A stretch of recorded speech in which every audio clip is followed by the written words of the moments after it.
Sure है उसको मत करना कंसीडर और इस पर ध्यान देना। अब हम आते हैं नीचे यहाँ पे, take care that the stem does not break, और जैसे स्टेम वगैरह वो ब्रेक ना हो, हमें ये ध्यान रखना चाहिए। और ये टेबल जो है उसका मतलब ज़्यादा वो नहीं है, एग्ज़ाम में नहीं आएगी तो टेंशन मत लेना।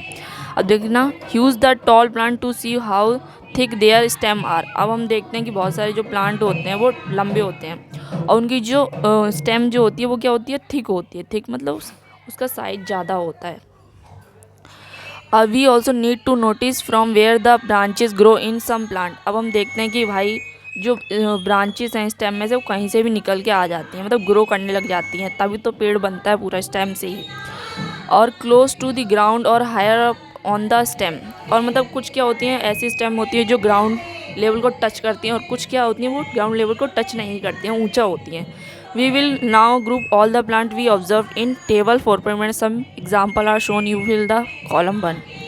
अब हमें ऑब्जर्व करना है, जिसमें 4.1 जो टेबल दे रखे है ऊपर, उसमें टेबल दे रखी है, बंद करियो, हमें उसमें सारे प्लांट को ग्रुप करना है, ठीक है, तो इसमें छोड़ दीजिए। 2 and 3 for many more plant fill later studying the section, छोड़िए ये। Based on the characters most plant can be classified into 3 categories। अब हम मेन उस पे आते हैं, ये एग्ज़ाम में आएगा।